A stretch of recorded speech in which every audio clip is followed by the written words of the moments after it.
Hello guys, আসসালামু আলাইকুম। আমি আরও একটা নতুন ভিডিও নিয়ে চলে আসলাম সালমান গাপ পিজন থেকে। তো আমি আমার এই বাচ্চাগুলো এগুলো আমি বড় ট্যাঙ্কে দিয়ে দেবো। বাচ্চাগুলো একটু মোটামুটি একটা সাইজে আসছে। তো মোটামুটি বড় হওয়ার কারণে এই যে দেখুন, এই যে নিচে একটা দুটা করে বাচ্চা মারা যেতেছে। তো এই বাচ্চাগুলো যদি আমি এখন বড় ট্যাঙ্কে না দিই তাহলে এগুলো সবগুলো আস্তে আস্তে মারা যাবে। তো এইগুলোর আমি বড় ট্যাঙ্কে দিয়ে দেবো। আর এই যে এদিকে কিছু বাচ্চা আছে ছোট ছোট, এই বাচ্চাগুলোর আমি এই ট্যাঙ্কেই নিয়ে এসে দেবো। এই যে এই ট্যাঙ্কে কিছু বাচ্চা আছে ছোটো ছোটো, যেমন এই মাসে বাচ্চা ছাড়ছে। এটা ছিল 24K গোল্ড। এই হচ্ছে মহিলাটা, আর পুরুষটা ওদিকে। আর এই হচ্ছে রেড টেল প্লাটিনাম ডাম্বয়ার। এগুলো রেড টেল প্লাটিনাম ডাম্বয়ারের বাচ্চা কাচ্চা। এই যে মেল মাছটা দেখা যেতেছে, এই যে দেখুন, এই যে দুইটা মেলে একসাথে আছে। এই যে দেখুন, মাছের কোয়ালিটি মাশাল্লাহ খুবই ভালো এবং খুবই সুন্দর কোয়ালিটি। বাকিটা আপনারা বলবেন। তো এই মাছগুলোর এই যে বাচ্চা কাচ্চা, ছোটো ছোটো বাচ্চা কাচ্চা ছাড়ছে অনেকগুলো। এই যে ছোটো ছোটো অনেকগুলো বাচ্চা কাচ্চা ছাড়ছে। তো এই ছোটো বাচ্চাগুলো আমি আবার এখানে নিয়ে এসে রাখবো। আর এগুলো মোটামুটি বড় হয়ে গেছে, একটা সাইজে চলে আসছে।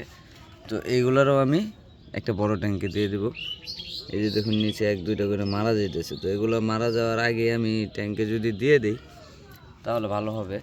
তা না হয়তো আরও যদি আরেকটু বড় হলে এগুলা জায়গা পাবে না, জায়গা না পাওয়ার কারণে ওরা মারা যাবে।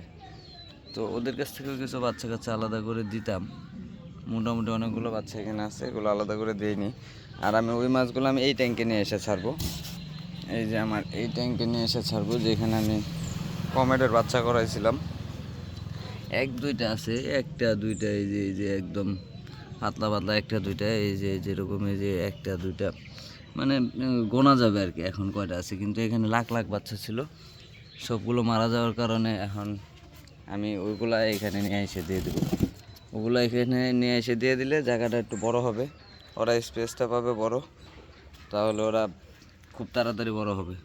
আর এই যে এখানে একটা দুইটা বাচ্চা আছে, আমি এই বাচ্চাগুলো আবার কালেক্ট করে নিয়ে আমি ওইটাতে দিয়ে দেবো।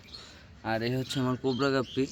কোবরা গাপ্পির কোনো বাচ্চা টাচ্চা কালেক্ট করতেছি না আপাতত, কারণ এখানে পর্যাপ্ত পরিমাণ প্লান দেওয়া আছে। কচুরি ব্যানার ভিতরে যায় লুকায় থাকে বাচ্চাগুলো, ওরা খেতে পারে না, যে কারণে আস্তে আস্তে এখানে বড় হবে। এই যে দেখুন, হিউজ পরিমাণে বাচ্চা আছে, হিউজ পরিমাণে বাচ্চা। ওকে, ধন্যবাদ সবাইকে। তো আমার চ্যানেলটা সাবস্ক্রাইব করবেন দয়া করে। আসসালামু আলাইকুম সবাইকে, আল্লাহ হাফেজ।